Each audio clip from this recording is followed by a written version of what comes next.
Hey, it's me, Vicky Marie. Good morning, good afternoon, or good evening, wherever you are in this crazy world we're living in. Now, I'm just showing that for a minute. I'm going to put it back up in a minute. Just because I'm trying to remind people to follow me on my social media pages, particularly on TikTok. If you're a TikToker, because I am about 3 followers away from 1,000 followers on TikTok. If you are a TikToker, if you like watching TikTok, please follow me on TikTok especially. But also, just to remind everyone, I have 2 YouTube channels. I have the Vicky Marie Chats channel, which is the true crime channel. I have the Spanish and English with Vicky channel. Please follow me on both of those. And I don't do much Spanish and English on that one now. It's mainly crime because people seem to like the crime on there as well. So I'm thinking of probably we'll set up a 3rd channel just doing the Spanish and English, separate it from the crime for those of you that don't want the crime, just want the Spanish or English. But at the moment, I've got the 2. I've got Vicky Marie Chat, Spanish and English with Vicky. On TikTok, I am at Vicky Marie Chats True Crime. Facebook, Vicky Marie Chats. On X or Twitter, whatever you like to call it, I am Learn Vicky 19. It's not 1969. It was 196953. I did have a Vicky Marie Chats account, and I got suspended because I made a comment saying that I thought that the new X sign looked like some sort of escort agency, and they took me off and suspended my account, and I can't use it. It's still there, but I can't actually post anything on it, so I'm using this other account. Good old Elon, and I'd love to have a premium account, but I don't feel like giving Elon Musk any money. And I've also got the Instagram, which is at Vicky Marie Chats. So just to remind you of my social media, if you get a minute and if you don't mind, please follow me on there. But thank you for those of you who already follow me on those things. Thank you so much. So in this video, we're going to talk about Jack and Lilly. And this case of Jack and Lilly is just getting crazier and crazier. Not crazier, more mysterious by the day, because over all this time that these poor little children have gone missing right from outside their home, there are no clues still, are there?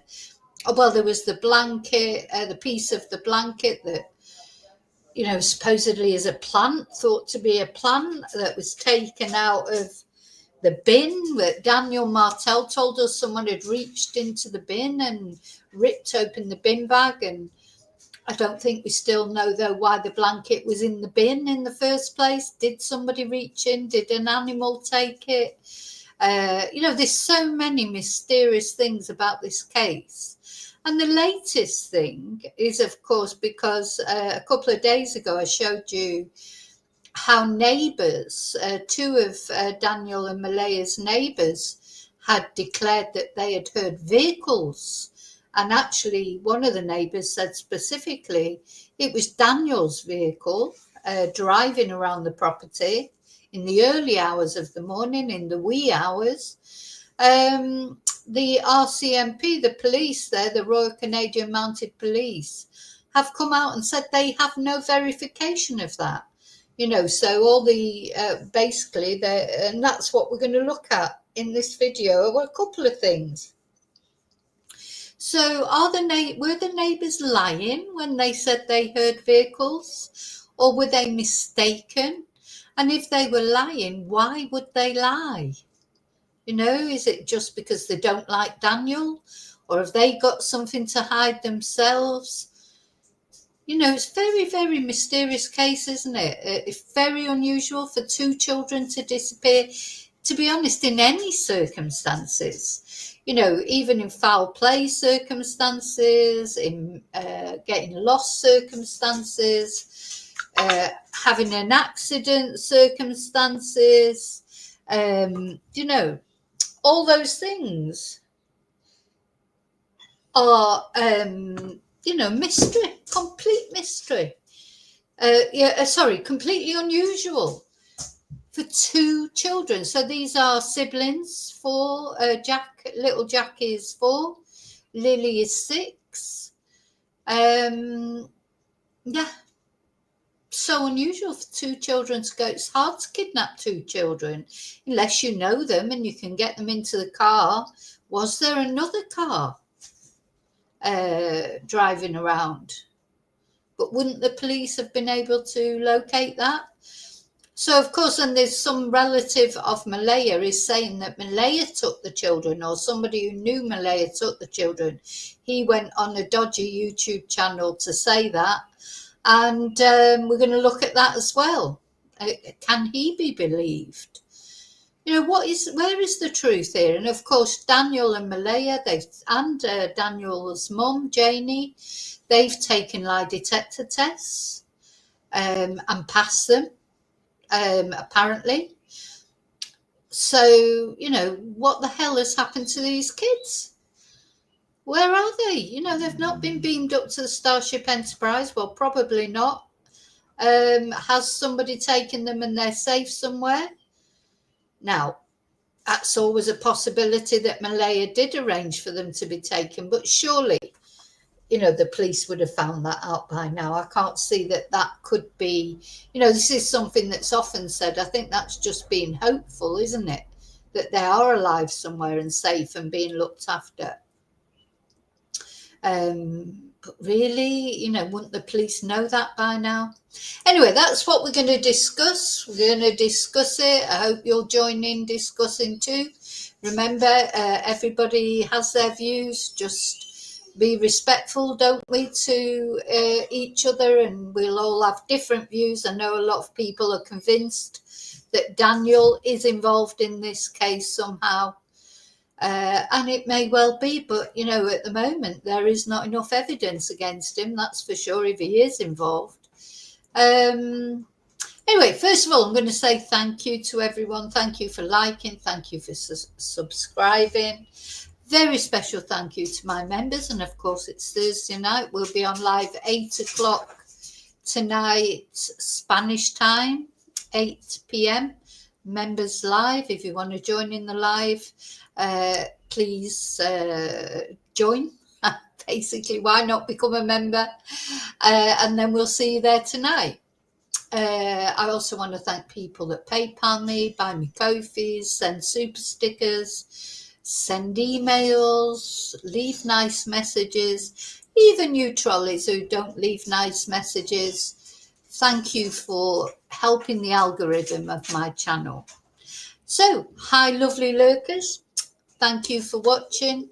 Hi replay crew, thank you for watching. All you chatterati and snowflakes out there. And when I say snowflakes, remember that's a compliment. Snowflakes are all individual and perfect in their own way, like us. And now I'm going to come into the chat. We've got, somebody's been brave enough to say hello so far. Hey, Westside, how are you? I hope you're well. So, right, where I'm going to start here. I'm going to just show you again what happened the other day. This was the news that came out the other day about the neighbours supposedly having heard vehicles. Okay, and we're just going to watch that again. Let me see where it is.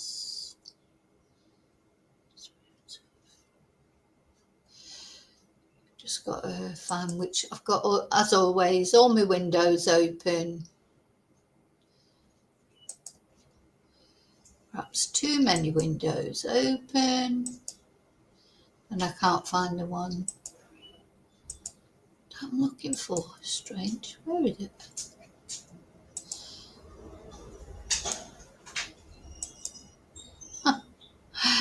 How do things disappear? Somebody tell me. I had a news article right there just to remind us, and it's gone, as always.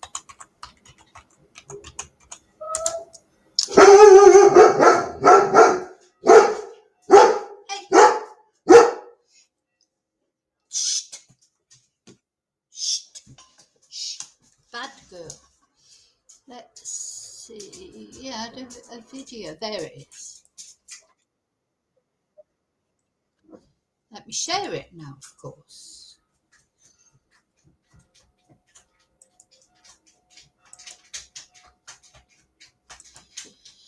So, yeah, this was a short news article that we watched the other day that was saying about these reports from Neighbours. For the first time, we're hearing detailed accounts from neighbors who were awake in the quiet hours before 4-year-old Jack and 6-year-old Lilly Sullivan disappeared from their home in.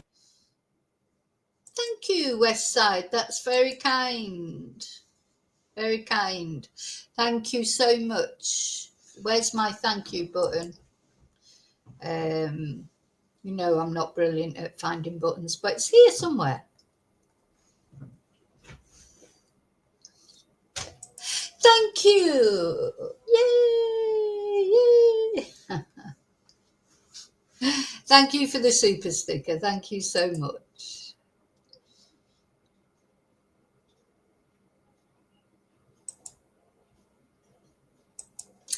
Okay, sorry, back to the video again. Pictou County. The children were reported missing from their home at 10:01 on the morning of Friday, May 2nd. According to court documents, neighbors. Friday, May the 2nd. We are now on the 23rd of October. Oh my God, these children have been missing for so long. Please, I hope this doesn't turn into like one of these Summer Wells cases, Sebastian Rogers, where no answers ever come, because that is a long, long time for 2 little children to be missing, isn't it? And the police don't seem to know any more now than they did then. It's so sad. I mean, you'd think it'd be the easiest thing in the world to solve the disappearance of 2 children. You know, how can they not know what's happened to them? Brad Wong told police he heard a loud vehicle coming and going 3 or 4 times after midnight and into the early hours of the morning. Wong said his house is at an elevated position from the children's home on Gairloch Road in Landsdowne, and he could see vehicle lights over the treetops. He said the vehicle. So this was the first neighbour, Brad Wong, who said he saw a vehicle, etc. So that was one neighbour, but one of the other neighbours said the same thing. So, you know, you'd think if 2 people were saying something, it could be corroborated, you would think. Or are they friends and they're lying together? What is going on? Would drive off in the distance and he could hear it stop and then return. He said it remained in earshot the entire time. Another neighbor, Justin Smith, told RCMP that at 1:30 a.m. he heard a car turn around by the railroad tracks. Yeah, so another neighbour at 1:30 heard a car turn around. I mean, was he just mistaken? I mean, sound travels in these remote areas, because this, of course, oh, and by the way, in case people don't know, because I always have to remember really that new people, you know, watch these videos all the time. This is in Nova Scotia, in Canada, in quite a remote area. There are houses, obviously there's neighbours there. There are other houses near this house, and there's a road at the side of it. But, you know, it is a remote area and it's surrounded by woods, which is quite worrying. And we'll see later that something that when I was researching this video, I did find something out that I didn't know before, that there are bears in these woods. There are bears.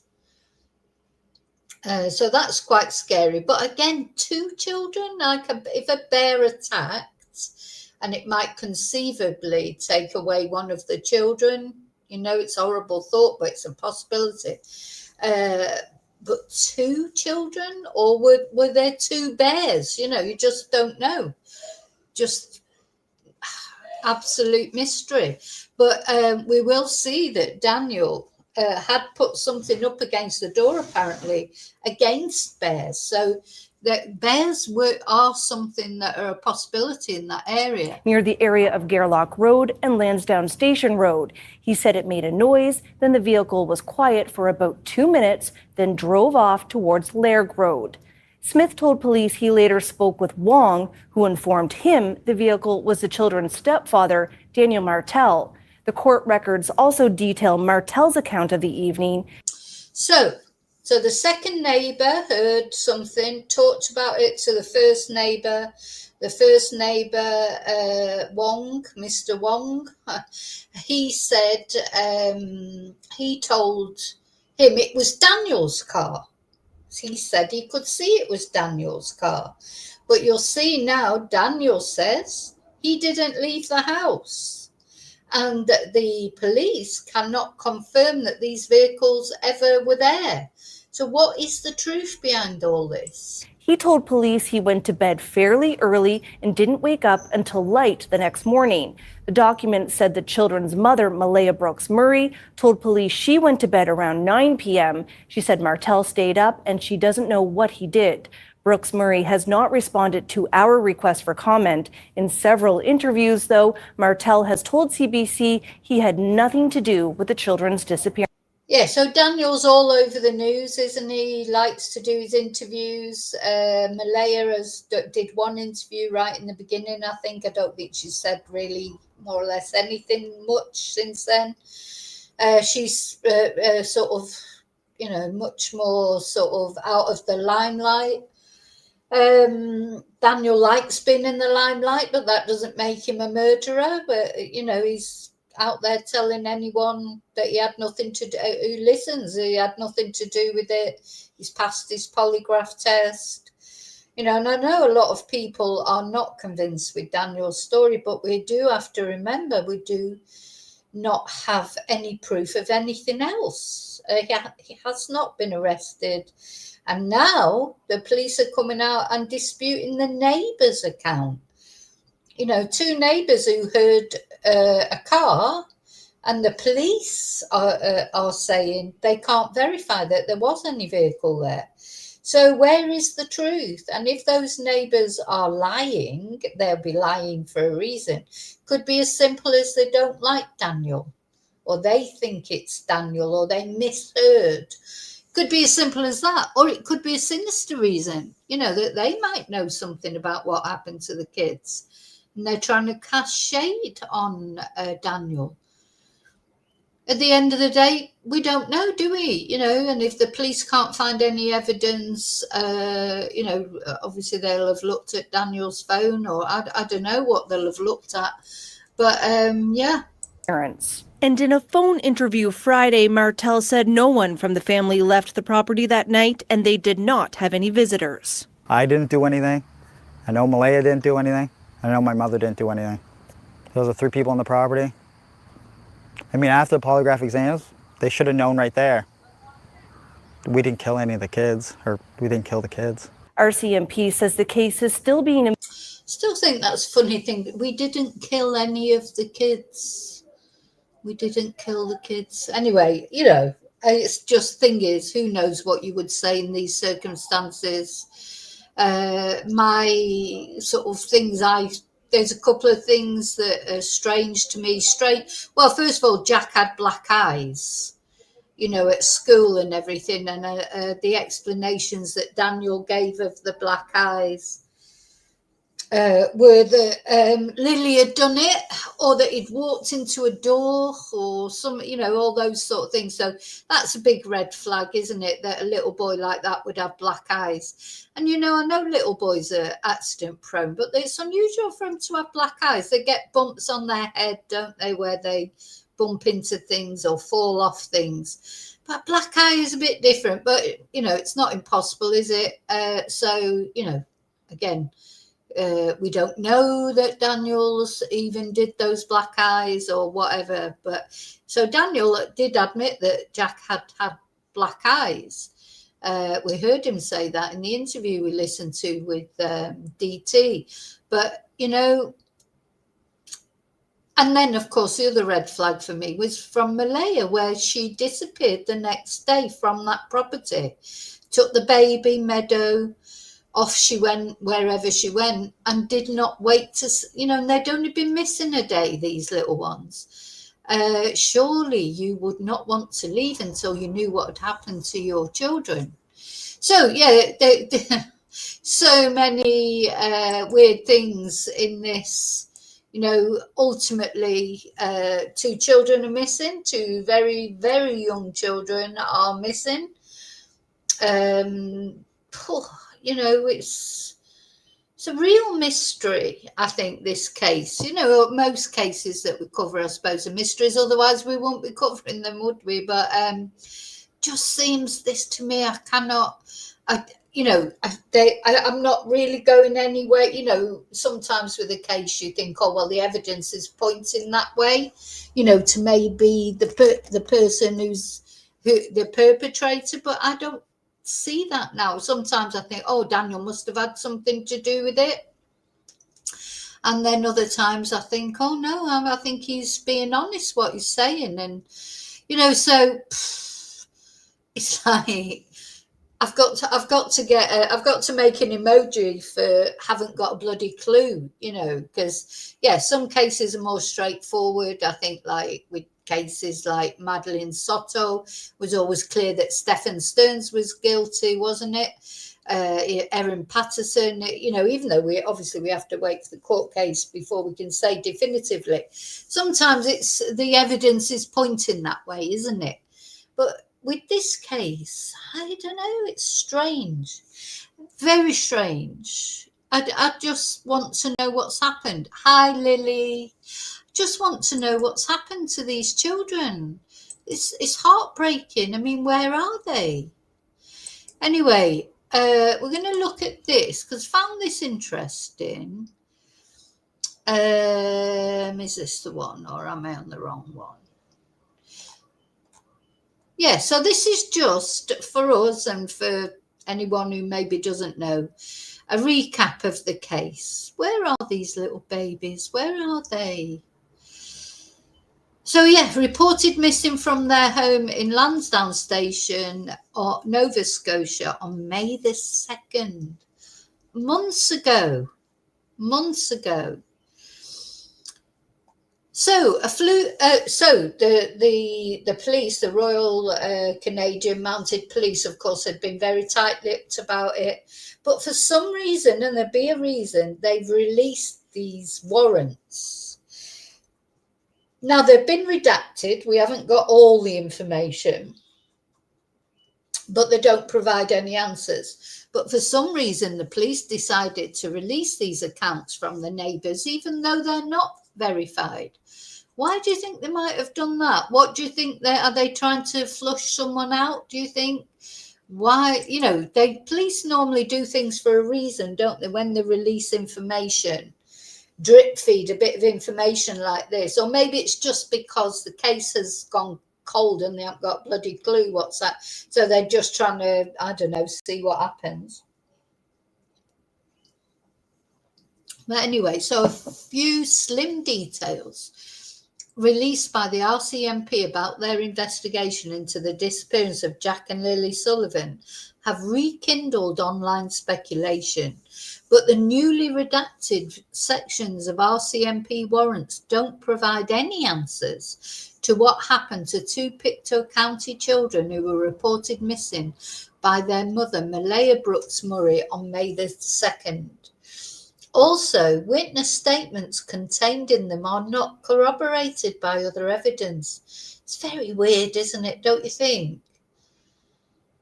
So why have they even released them? Is it because they're not relevant and they think, oh, we can release them because they're not relevant? Or is there more to it? Now, so Malaya, apparently at 6 o'clock that morning, that Friday morning when they went missing, at round about 6:10 a.m., she sent a message to the school, or whether it was her or not, this is something that's, bugging me. Was it her who sent the email to the school to say that the children wouldn't be coming in. That was at the crack of dawn, 6:10, something like that. Somebody, I mean, they say it's Malaya, maybe it can be proven that it was Malaya, sent an email to the children's school, said they were ill and they wouldn't be in. Then Daniel said that he, Malaya, and the baby, Meadow, their baby, were in bed and they heard Jack and Lily. In fact, he even said that Lily put her head round the door a few times. So he says he saw Lily at least anyway and could hear them in the kitchen. Now the grandma, his mum Janie, whose property it is, she said she heard the children playing outside, didn't she? But she did not see them. She just said she heard them. And then the next thing she knew, Daniel was shouting for them, shouting them, where were they, etc. So, yeah, Daniel and Malaya said suddenly they could not hear the children anymore. So he went out to see where they were, and that's when they realised they'd disappeared. So that's basically what happened that morning, or what they say happened that morning.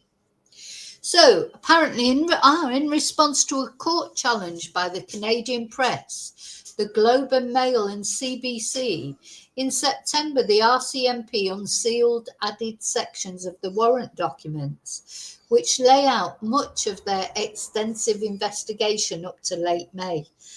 God, I mean, when you think, they have done searches, they've done this massive investigation and know nothing, or not that we know anyway.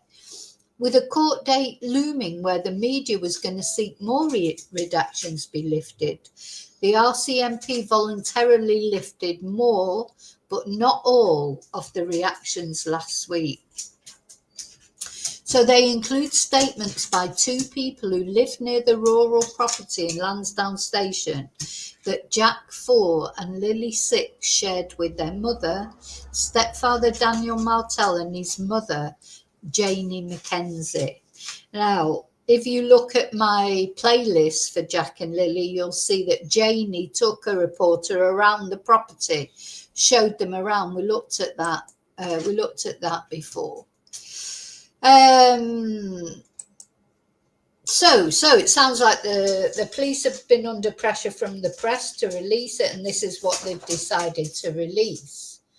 Now, have they just released this information because it's not really relevant? Or, I think the police are always in a difficult situation because, of course, this case has, gathered so much attention in Canada, particularly, of course, but internationally, where once YouTubers from all over the globe start talking about it. I've seen it on the Spanish news as well. Those of you who don't know, I live in Spain. It's all over the Spanish news. It's everywhere. It's one of those cases that's gained attention. The press, the mainstream media and social media, we all want information. But of course, the police have always got to think that somewhere down the line, there might be a court case. So they've got to be careful what information they give out, because they don't want that if it came to, a court case that somebody had done something to Jack and Lily, they don't want it to come to the point where the defendant, whoever it ends up being, if it happen, can, say they're not getting a fair trial because of information that was leaked years, before the trial. So they've got to sort of keep the media happy in one way, and the public, of course, because it is a case of public interest. When two children go missing like that, are other children in danger? Is this something where there's been foul play, in which case there could be other children out there living on remote areas that, might be abducted. So, yeah, 2 weeks after Jack and Lily's disappearance, one nearby resident told police he heard a vehicle go and come from the property 5 or 6 times. Now, the other thing is, so that'd be Mr. Wong, but that is a lot of times, isn't it? It's not just somebody saying, oh, I think I might have heard something. I thought I heard something, but, 5 or 6 times. That's a lot, isn't it? Hearing a vehicle, it's not just, oh, I think I might have heard something. That's a lot, and I think sometimes when you hear, I don't live in a remote area at all. So, but even here, like you do, quite often you hear cars going past. And like if it was the early hours of the morning, you notice it more, don't you? You don't notice it in the day because, that's just normal noise that you get in the day. But if like, I heard something at night at 2:00 in the morning, say, heard a car pulling up and going, I might not really notice it the first time, or it might just be, oh, that's, it's late for a car to be out. But when you've heard it 5 or 6 times, you start thinking, what the hell is going on, don't you? So it just seems odd to me that he would lie about that, or, is there a reason? And I don't think he could be mistaken. Like part of me was thinking, well, was he just mistaken? But I don't think 5 or 6 times you can't be mistaken. And then, of course, the other resident told police that around 1:30 a.m. on that morning, he heard a car on Highway 289, which runs past their home. And he heard it turn around by the railway tracks near the area of Gairloch Road and Lansdowne Station Road. The vehicle stopped making noise for a few minutes. So, yeah, you'd notice that when it stopped, and then you heard it start up again. So I don't feel these are either lies or they did hear these things. I don't think these are mistaken. Sort of part of me saying, well, maybe they were mistaken, but I don't think so. They're too specific, aren't they? So they're either lying completely about it, or it's true, and just that the police haven't been able to verify it for whatever reason. Don't know. So speculation in chat rooms and among self-declared sleuths operating YouTube channels, feeding into an international obsession with the case, is that this contradicts the version of events told to police by both Daniel and Malaya, that the children were put to bed at around 9 p.m. on May the 1st, and no one left the house until the morning. So that's it. They're in direct contradiction to what Daniel and Malaya said. The children were last seen in public the previous afternoon, based on security footage from a Pictou County Dollarama. So the RCMP followed up on the statements, looking at security and hunting camera footage obtained from properties in the area, and they said investigators conducted a thorough review of surveillance footage from the Gairloch Road area during the early hours of May the 2nd and found no evidence of any vehicle activity at that time. So this is what the RCMP are saying. So as such, no driver has been identified, and the presence of a vehicle has not been substantiated as a key element in the investigation.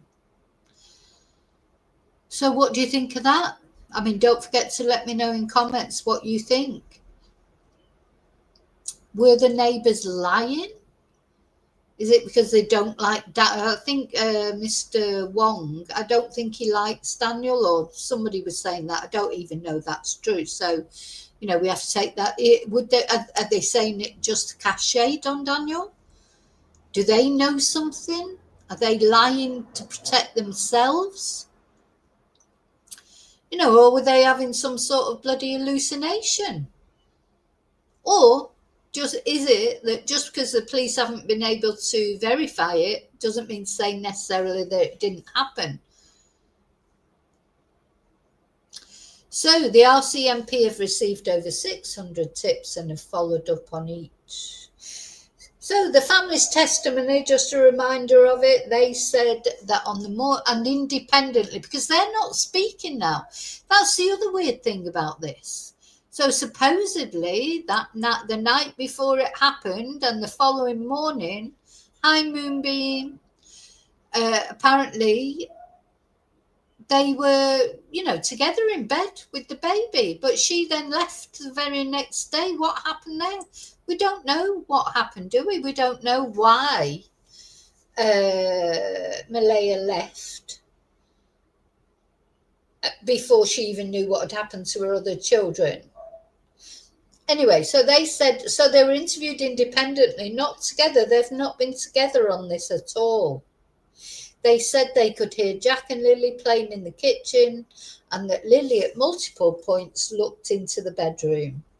And after a period of not hearing them, Daniel went to check on them, but they were gone, along with their boots and Lily's backpack. A wrench. Now, this was interesting. A wrench that he'd wedged in the top of the door, in the top of the front door the night before, to prevent a black bear from pushing it open, was still there. Meaning the only other way out was a sliding door at the back. But that's the first time I've ever seen anything about a wrench that he'd wedged into, I must have missed that somewhere along the line. So there were bears in the area apparently then, were they? So when she'd wedged into the top of the front door the night before to prevent a black bear. So when they say a black bear, do they mean one particular one that had been seen around, or just knowing that they had black bears in the area? That's quite scary, isn't it? You would definitely make sure your children could not get out when you weren't supervising them if you knew for a fact there was a black bear in the area, for God's sake. I mean, that just completely blew my mind when I read that. And is this, but again, is this a possibility of what happened to these children? Was there a bear? But, that how could a bear take two children at once? Unless there was more than one bear. This is what I mean about the mysteries in this case. It just couldn't get any more mysterious, could it really? How much more mysterious could it possibly get? We've got cars that were heard by two independent witnesses that police say weren't there. We've got a black bear possibly hanging around. We've got a bit of Lily's blanket that was found on a bush that was thought to be a plant. We've got a child's boot print, some mysterious boot print out there. You've got two children that have just disappeared into thin air. How much more mysterious can this case get? You've got a mother who left the property the following day, even though her children hadn't been found. How much more mysterious can this case get? Good God. And in the meantime, these poor little mites, they're still, where are they? Oh, it's terrible. It's horrible, isn't it? Because, and even if, even for it to be foul play, it is unusual. Imagine killing two children. It's bad enough, if there was some sort of, I don't know, fit of rage or whatever. How much rage would you have to kill two children? That's a lot of rage, isn't it? I mean, just nothing makes sense to me. If there was some sort of altercation, or were they killed by accident? Or did they wander off into the woods? No idea. Or, maybe a spaceship did come and get him. I don't know. It just seems as likely as any of the other explanations. Shush. So, Daniel's mother, Janie Mackenzie, who lived in the backyard in a camper, said she'd heard the children playing outside that morning, fallen back asleep and woke to Daniel calling their names. So yes, she did say she'd heard the children. So if Daniel's lying, she's lying as well, because she said, hey, she said she heard them. Now she can't stop. She can't have heard them, can she? If Daniel had done something to them, or did she hear them, or did she just think she heard them? Again, you think, is this a lie, or is it just, sometimes you think you hear things, but you don't, so I don't know.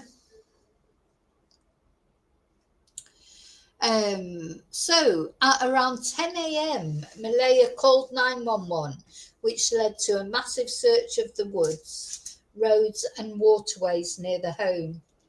And in the following days, Royal Canadian Mounted Police Major Crime would begin a large investigation that continues. So the release warrant applications are for GPS tracking data, communication and other records from the cell phones of Daniel and Malaya, video recordings from school buses, electronic records from companies in Montreal, Toronto and Halifax, whose names and purposes are redacted, the banking records of Malaya and Daniel, Text Plus messages from May the 1st and 2nd of 3 redacted phone numbers, and in other parts of the warrants, Malaya is said to have used Text Plus.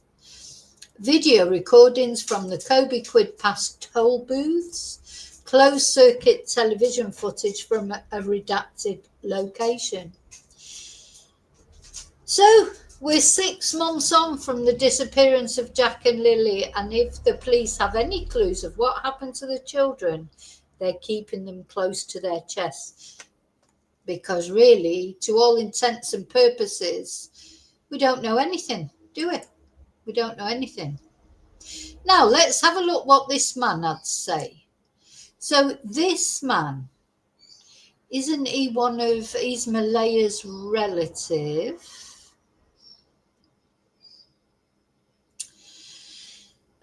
Darren Geddes. Now this guy, he's been on another YouTube channel that I'm not going to mention. They're not one of my favorite YouTube channels, let's put it that way. They're going to mention it here. So Geddes is believed to have appeared on a YouTube true crime show, It's a Crime and Shame, under the pseudonym Durwood O'Grady, where he put forward a theory that Malaya put the children in a vehicle and sent them away before reporting them missing. But it did say that his comments could be wrong, could be speculation. Sorry, I obviously speculation. Don't you think? Hi, Pamela. Yeah, you could be right. You could be right. Could be the black bear thing. Could be, that's what you'd say, wouldn't it? If you were responsible and you were trying to make it look like there's a possibility a bear might have taken them, or, they said, but this is what I mean about this case. It's just like, who's telling the truth? Just don't forget, whatever we think of Daniel, he passed a lie detector. Several, I think, more than one anyway. So, have these neighbours had to take lie detectors? Somebody's lying, obviously. If Daniel says he was in the house all night till first light the next day, and Malaya supports him in that, then either they're lying or the neighbours are lying, saying, so, this is what I mean. It gives me a headache, this case. gives me a headache. And yes, the RCMP, they haven't said, oh, there definitely wasn't a vehicle. You're right. They haven't said that. They've just said they cannot find any independent verification that there was a vehicle. So, you know, but not that that makes it any clearer, I don't think. So, yeah, this guy, he's suggested he knows the location of the children. He did a TikTok as well. I saw him on a TikTok thing. And, you know, what does he know about it all? Well, the police have interviewed him. So he has suggested in social media posts that she may have been involved in their disappearance. But this is his theory. He has also suggested he might know the location of the children, an RCMP investigator wrote.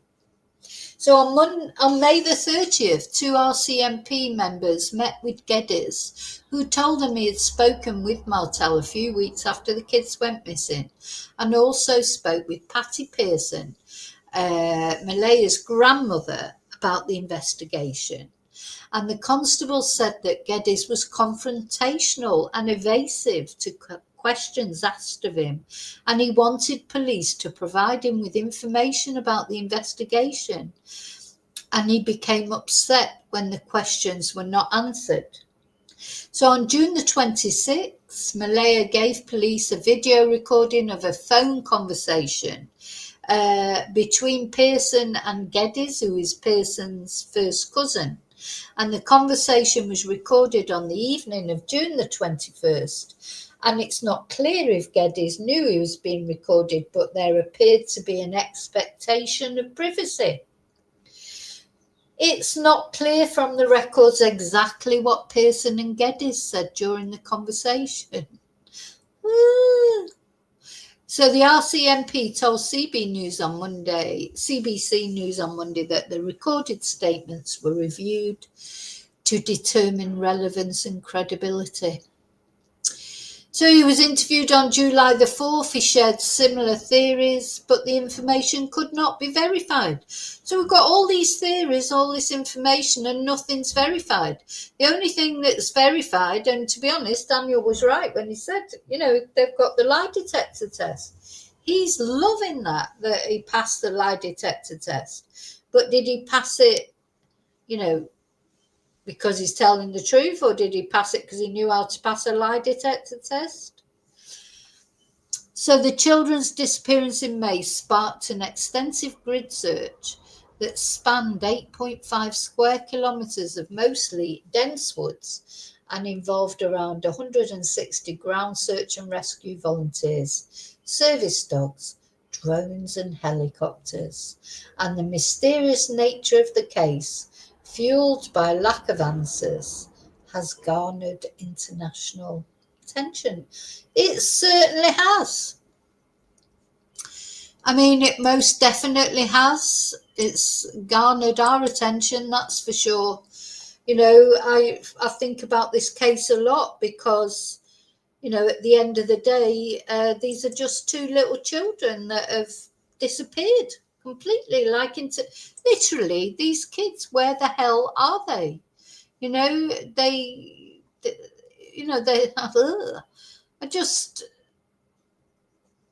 how does a 6-year-old and a 4-year-old disappear into thin air? It's impossible, but it's happened. And if Daniel does have something to do with it, which I'm not saying he does because I have absolutely no idea. This is Daniel and Malaya. They're very young. I mean, they're young. They've got loads of kids between them, you know. It's like, so there's Jack and Lilly, there's Meadow, and then I think he's got 2 children by another relationship. So between these 2 very young people, they've got 5 children. 5 children, my goodness. Malaya's only about 24, I think.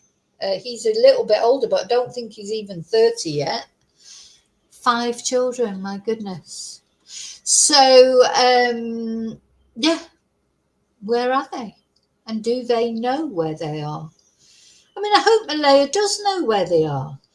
But I don't think she would have... Listen, if Malaya would have arranged for the children to be taken to protect them from Daniel, let's say, that seems to be the inference, doesn't it, that she's trying to get away from Daniel, so she arranged for the children to be taken away.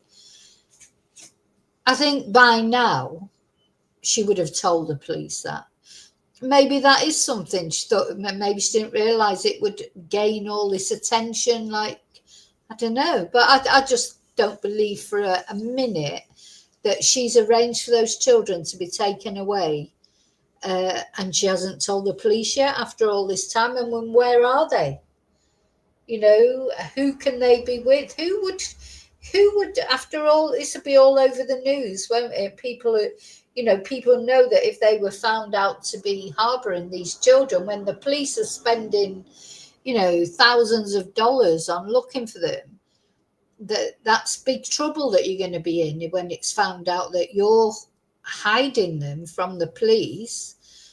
After all these months, I don't believe that they are. Unfortunately, I wish they were alive somewhere, playing on their PlayStation or being looked after, but I just don't think they are. But I don't think they went into the woods either, but I don't know what happened to them. Literally do not know. Daniel always looks like the prime suspect, doesn't he? Just because of the fact he's like the mother's new partner, and to all intents, I know he's not properly their stepfather, but to all intents and purposes, he is there. He's going to be the most likely suspect, but he's passed his lie detector, and they can't pin anything on him yet. They don't even know that Jack and Lilly are deceased because they've not found any bodies, have they? So it really is a complete mystery, this case, isn't it? Just can't see how it could be any more mysterious. And the other mystery is, why are they not speaking? What's happened? Were they already splitting up? And because it just seems funny, like instantly after the kids go missing, that's it, she's not speaking to him. He's been accused of stalking her. He does seem like a stalker to me, but I mean, I don't know that for a fact. But a couple of times when they've gone to, because of course Meadow, their other child, the child that they have together, she's been she's put in foster care, so they don't have custody of the baby, neither of them. So they're going to visit the baby for supervised visits, and it seems like some unknown reason, they quite often have one visit after each other. So Daniel has turned up there knowing that Malaya will be there, and he went and surprised her at the car. Do you remember that? We looked at that. He admitted this himself in his interview, that she was getting something out the car, and he turned up and spoke to her, and she probably shit herself, and he said, oh, and you know what, she smiled. Well, yeah, she will have smiled, because she would have been terrified, and she would have been thinking, oh my God, I hope you don't get angry, and you'd have that nervous smile, wouldn't you? So, and he made a big thing of that she'd smiled at him. I thought that was really creepy, to be honest. I do think Daniel's got stalker tendencies, but I'd like to know what happened between them. Why are they not together? Something's happened, I think, and unfortunately, maybe these children have paid the price. I don't know. And of course, we can never get our head around the fact that mother could do anything to her children, but they do in this crazy world, don't they? They do it. So, if Malaya is the one that's actually done something to her children, she wouldn't be the first mother, unfortunately, to do it. So it's very sad. But of course, it could have been if some, so there's quite a lot of scenarios here, isn't there? There's Did they just wander off into the woods and, you know, have an accident or get taken by a bear or some sort of animal? Or were they taken by somebody else, like maybe one of the neighbours or somebody who was passing on that highway? Was it arranged by Malaya that they should be taken away to get them away from Daniel? Did Daniel do something and Malaya's realised it and that's why she doesn't want to know him? Or did Malaya do something? Or, you know, who did it? Somebody did something. And if Daniel did do something, or Malaya, or anybody, where are they? Where are their little bodies? You know, people do, you know, it can't have. Let's suppose that something terrible had happened to them for whatever reason, be it accidentally or intentionally. Where would they put their bodies? Because you'd have to get them away pretty quick before you rang the police. You'd have to make sure the bodies weren't there on the property, because you don't know if the police are just going to turn up straight away with dogs or whatever. But you couldn't take them too far because you wouldn't have the time to do it.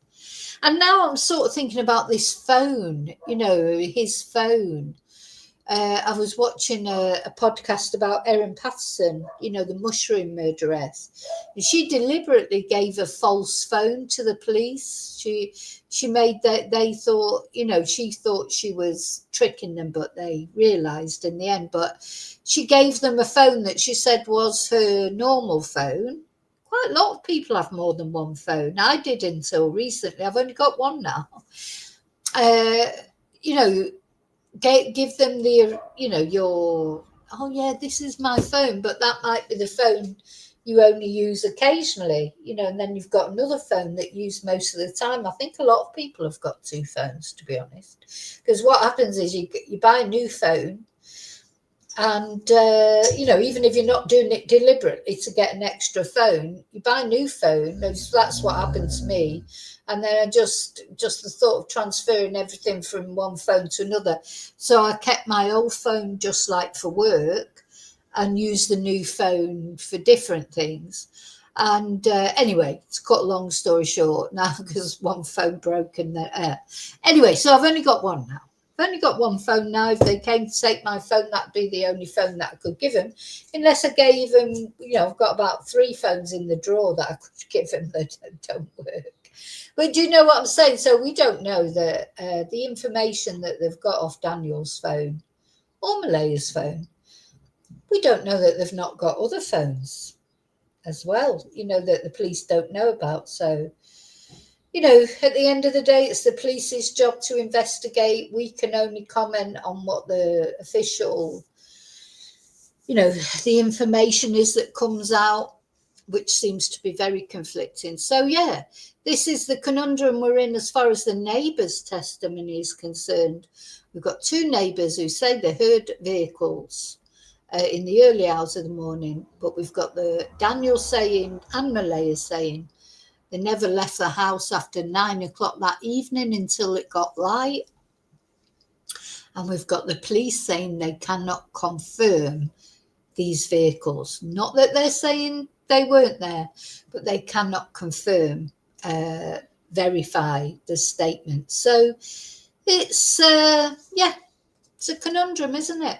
And we'll follow it. Yeah, very complicated case. Well, you know, hi Emma, the drug side of it, probably not supposed to say drug, but I don't know what YouTube allow and don't allow, but we've not really looked into that, have we? You know, he's denying that he takes drugs and this, that and the other, and you know, the police will definitely have looked into that. Again, we just don't know, do we? We don't know all the details because the police are keeping everything close to their chest. You know, I like to deal with sort of facts, like official things that they say. I don't know. Daniel he's under treatment, I think, for, you know, he's obviously had drug problems in the past, but he says no, not now. Yeah, he said he's he's not, he's undergoing rehab, isn't he, and things like that, and he's definitely not taking drugs now. Now, he doesn't come over as if he's taking drugs, but then I don't know what do you come over as if you're taking drugs, because, I'm not familiar with drugs, so I have no idea. I expect you can cover it up just like you can cover up being an alcoholic or whatever. And I suppose he's not going to come out and say, oh, yeah, I do take drugs. But again, the police, they'll be looking into that.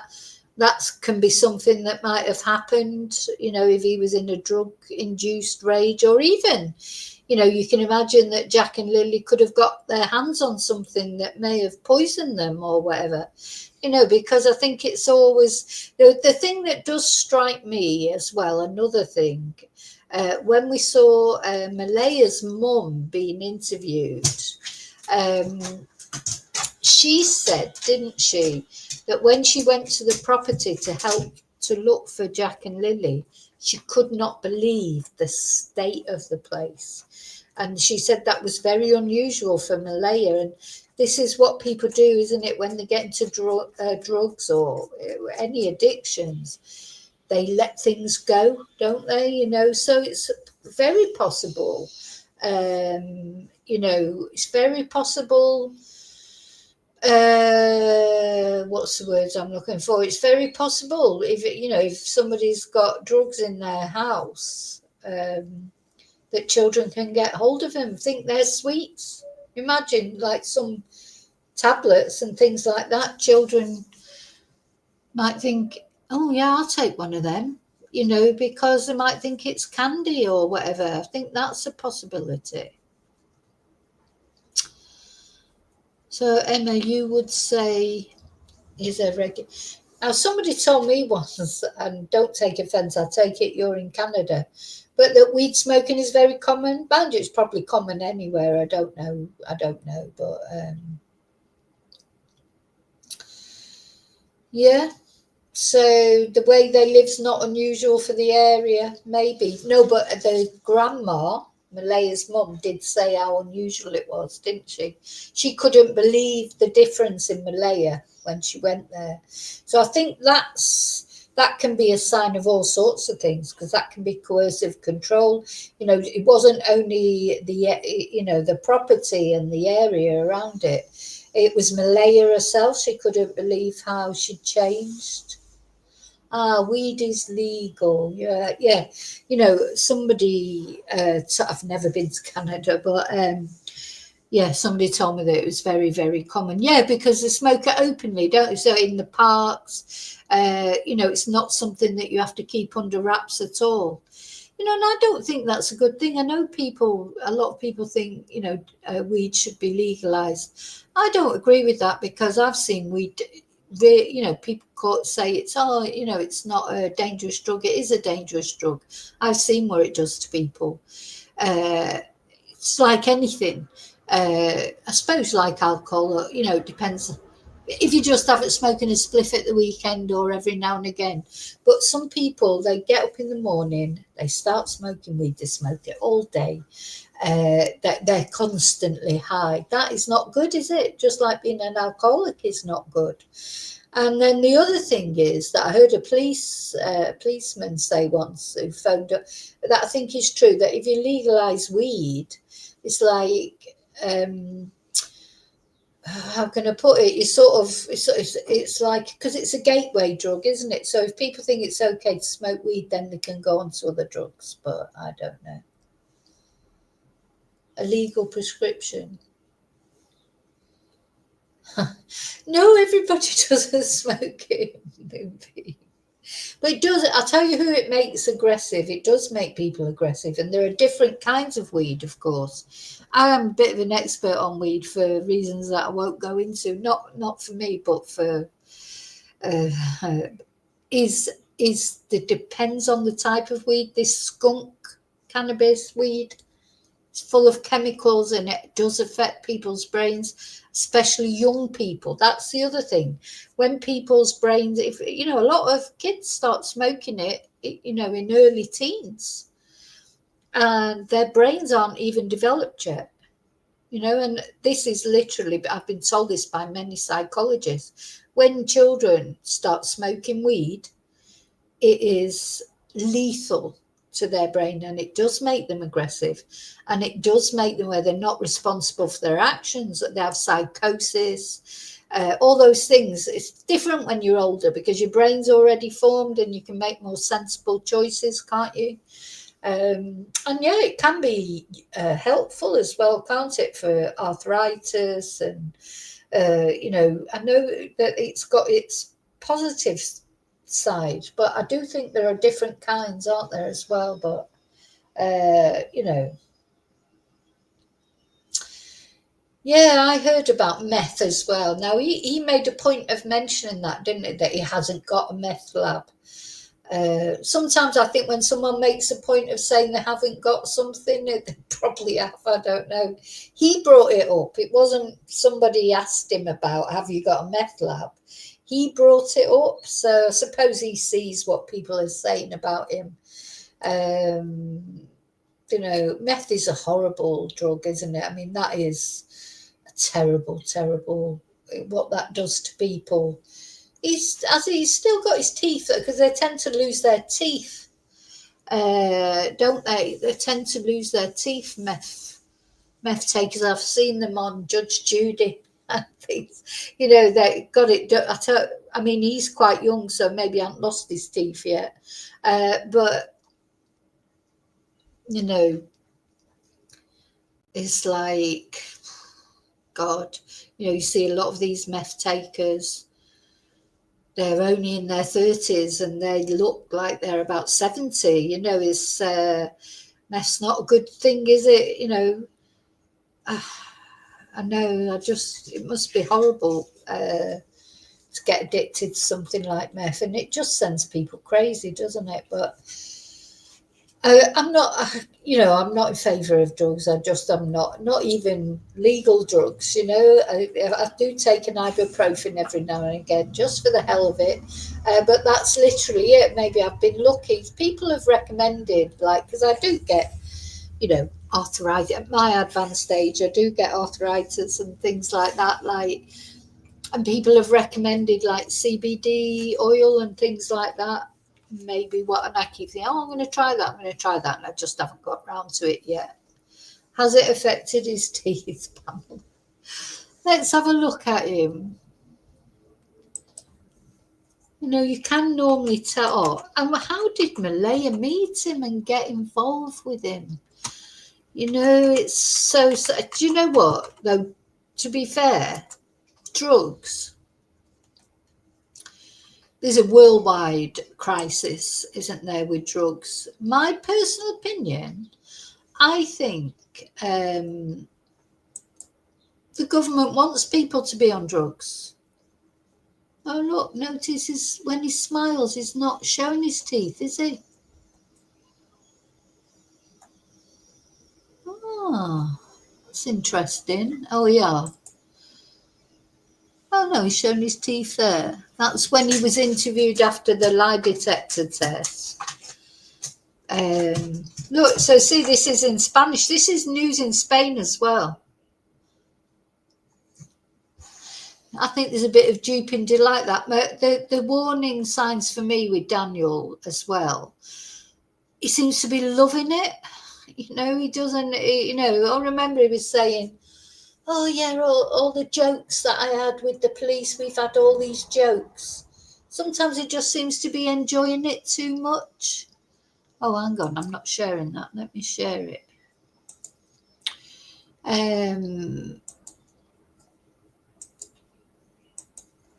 No, it looks too happy. I think Malaya is a very attractive girl. She must have been in love with him at some point.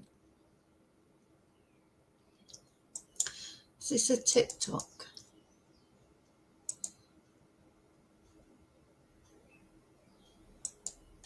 Not one, but two missing children. A dog that barks at everything, a mother who left on the second day, a father who hasn't seen the kids in 3 years, and a stepfather trying to piece things together. It's been a long 6 weeks. I know that everybody basically in the world at this point is always wanting to know like what happened. The mystery of what happened to 6-year-old Lily Mae Sullivan and her 4-year-old brother Jack William James Sullivan is indeed gripping the country and beyond. It is Friday, May 2nd. Martell and his partner Malaya Brooks-Murray, the children's mother, are having a lazy morning with their baby. Lily and Jack. Yeah, his eyes are a bit sort of all over the place. Yeah, no, notice that most of the videos where he's smiling, he's not showing his teeth, is he? Are in the kitchen alone. Malaya and the baby were asleep. Lily came in multiple times. I was not in deep sleep by any means. And then about 20 minutes passed, and then when I woke up, Malaya was right beside me. She was still asleep. And I said, I don't hear Lily and Jack. The time? Yeah, his teeth aren't brilliant, are they, for a young man? You know, I mean, my teeth aren't brilliant, but, you know, I am sort of a lot older than him. But, yeah. No one will say for sure, but police say it was around 10 a.m. when they got a 911 call. I ran up in the woods to the kids. They have cabins up in the woods, which only took me like 30 seconds. I came right back down. She was on the phone with the RCMP. For 6 days, crews tackled an exhaustive search. The children's mother took the baby to be with her family in another part of the province. Her mother told CBC News the RCMP told them not to speak with news reporters. The RCMP says it just advised everyone to be mindful of the information they share publicly. On May 7th, police scaled back the search. The probability of survival is taken into consideration. But search crews returned for 2 more weekends until... Yeah, it was very sad, wasn't it? Because they had to call off the search in the end because they didn't think, well, you know, they couldn't be alive. I mean, 2 little kids like that can't, if they were in that wilderness somewhere after 2 weeks, they couldn't still be alive. But it's still a matter of finding them, isn't it? But I don't believe they walked off into these woods. I mean, they weren't daft kids. Do you know what I mean? What kids are going to walk off into the woods unless they were taken into the woods?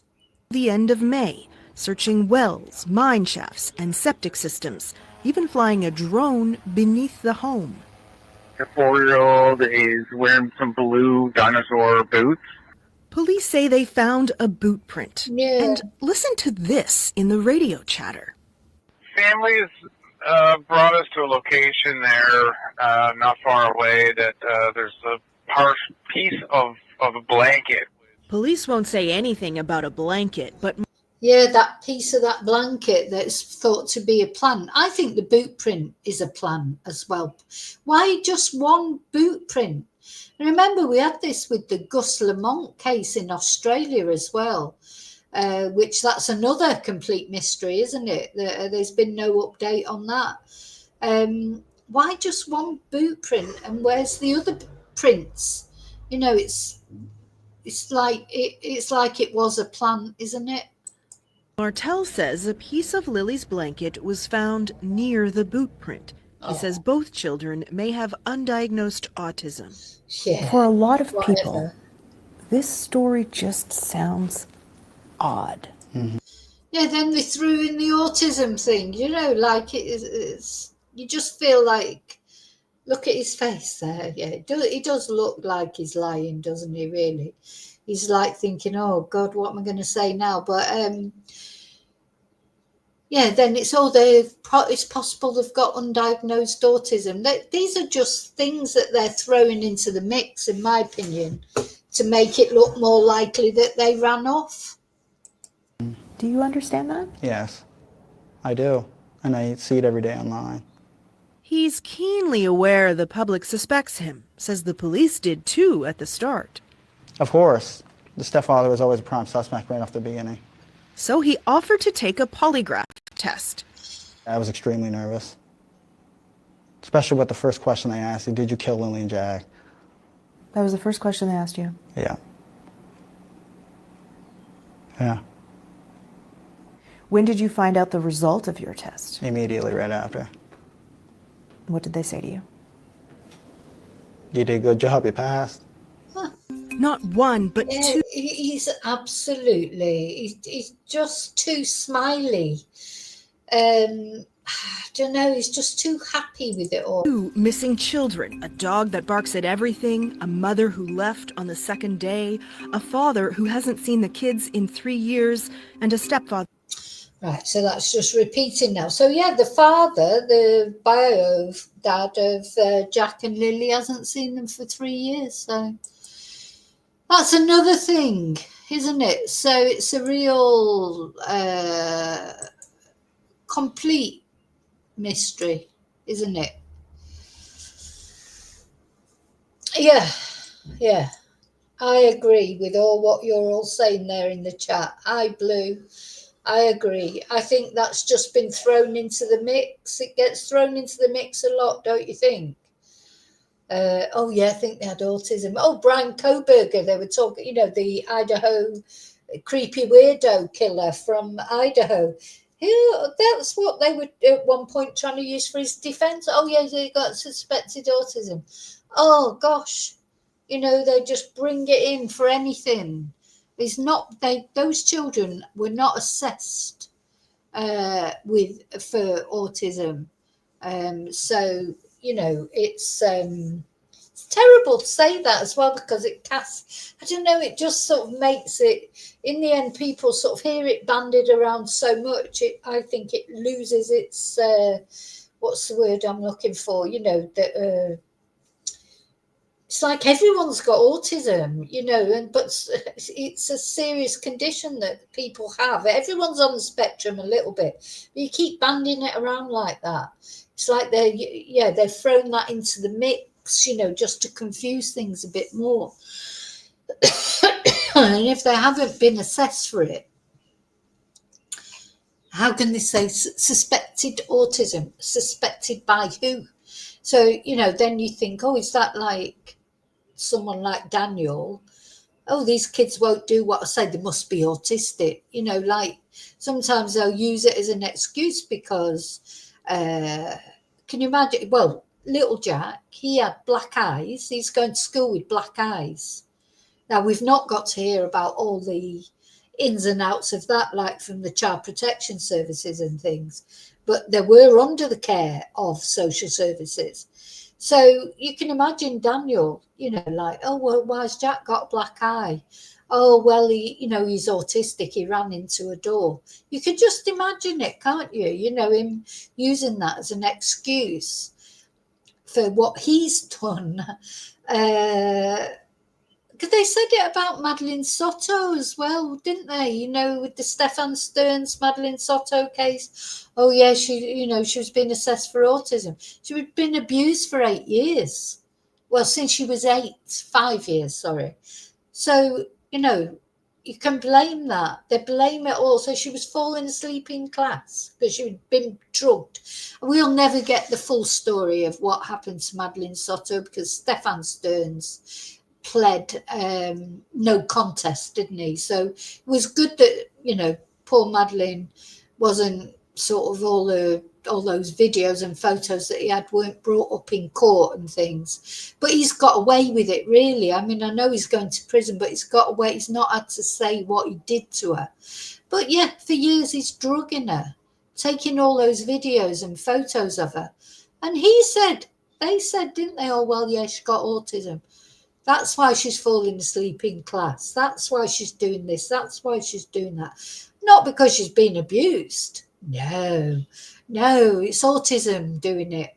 Joe, it drives me absolutely bonkers how they use it as an excuse, so that's the problem. Something like autism can be used, by predators, really, to explain behaviours that really are because of abuse. Yeah, Blue, it was exactly the same, very similar thing that they were saying, both Jen and Stefan, that Madeline Soto was autistic. But Stefan knew he was drugging her every night or whenever he got a chance to, and abusing her and taking photos. But when she was falling asleep in class, they said it was because she was autistic. Terrible. Yeah, we've gone from one. I do think we've gone from one extreme to another with diagnosis of autism, but it still needs to be diagnosed. So this is people saying, "Oh, they got suspected autism," but they've not been diagnosed with it.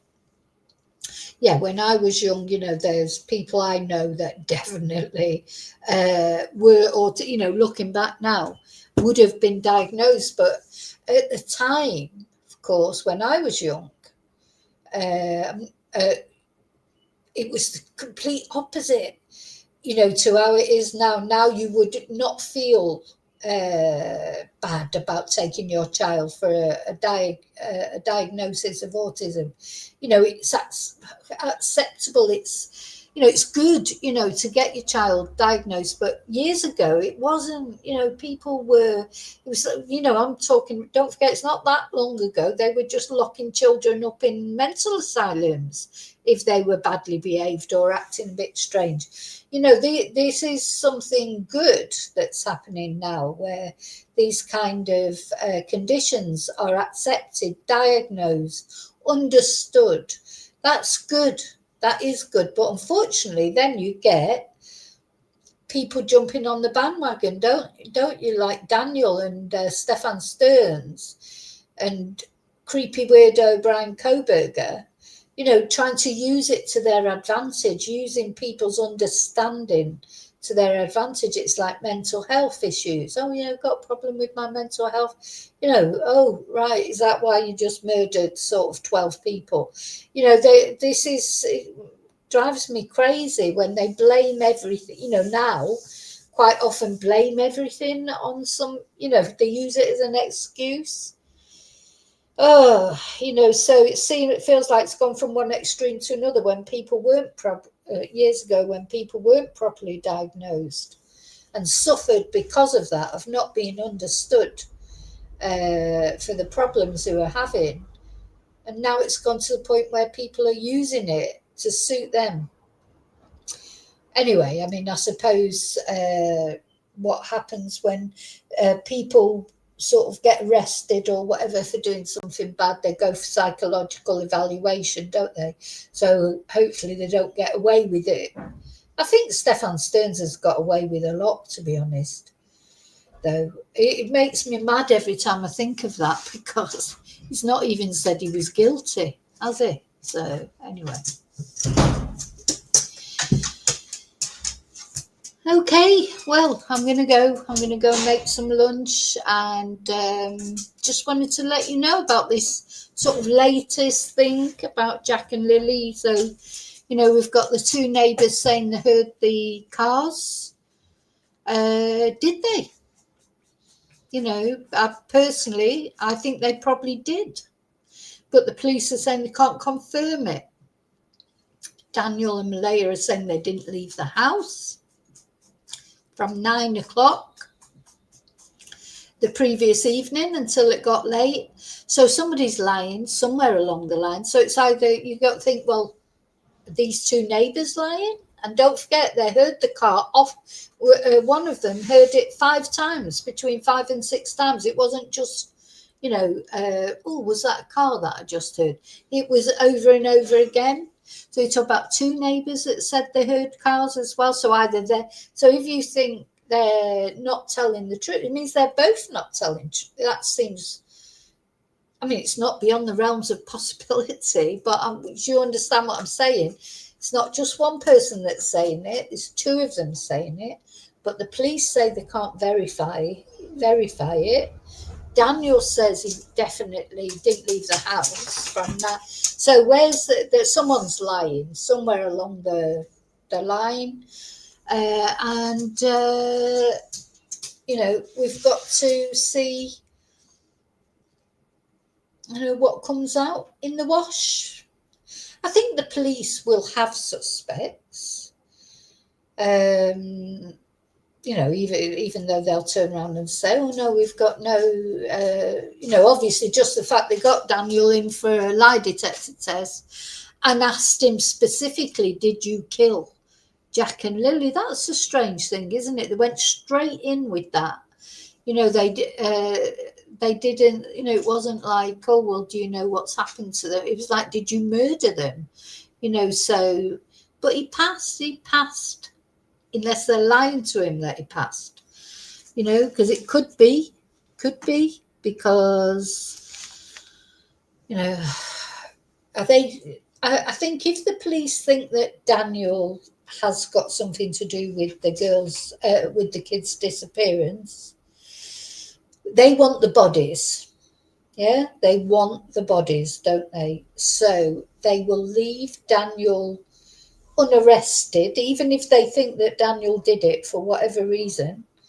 They will leave him unarrested because they'll want him to lead them to the bodies. They'll think that sooner or later he will relax and maybe give away some clues as to where those kids are, if he has done something to them.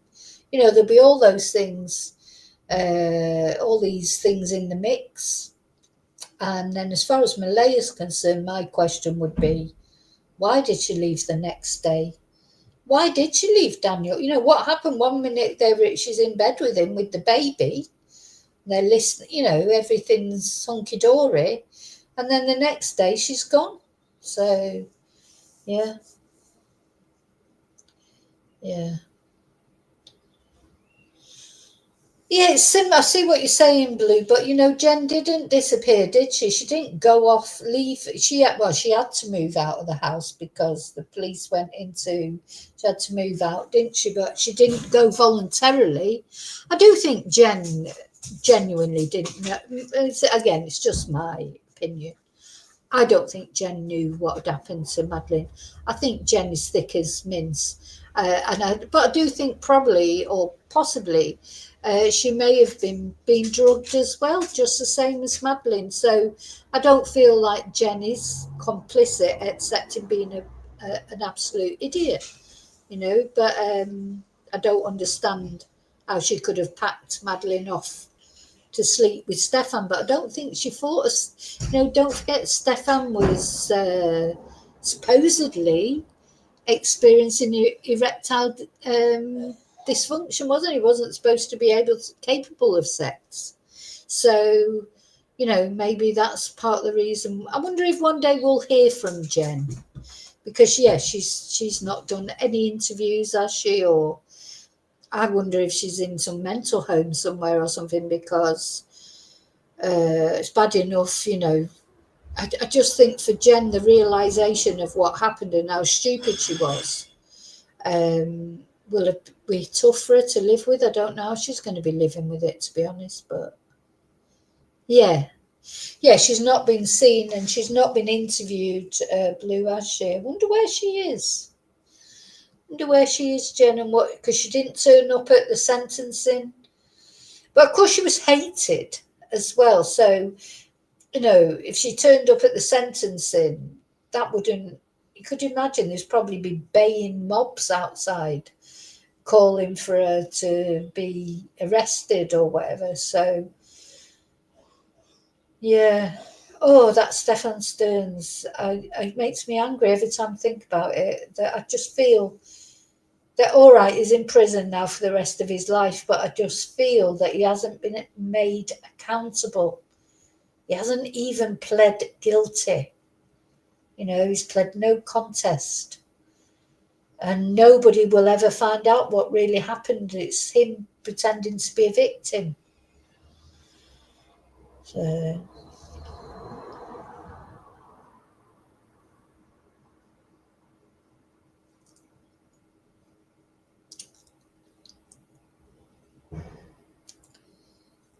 yeah. Okay. So, if I hear anything about this case or about the Gus Lamont case, which is very similar, isn't it? Little Gus, he's disappeared in Australia, and it's Strange, like a boot print being found there as well. You just think, I don't know, there's all weird things about these cases. That's another complicated case. Should be easy, you know. 1 minute he was there playing in the sand, the next minute he was gone. Where can he have gone? But no, don't know anything about what happened to little Gus either. Let's just have a little look at him. I looked before I did this because, you know, while I was preparing for this video. Where's my picture of Gus? Oh. I did a little Google just to find out if there was any more news about Gus. Nothing. That's another mysterious case. No, these children that just disappear into a wisp of smoke. Just doesn't happen, does it? So what's the truth? Okay, I'm going. So thank you for watching. Please don't forget to like, subscribe, share as well if you can. And they have this thing on the videos now, hype. Don't they? I don't understand anything about that, so I can't even ask you to hype really, because I wouldn't even know how to tell you how to do it. But please like and subscribe. And also, if you've got social media and you've got time and you feel like it, please follow me on social media, especially TikTok, where I'm just 3 away from 1,000 followers. So I'm trying to get, I don't know what difference it makes. I don't understand TikTok. I just put short clips on there, and people seem to watch them. So yeah.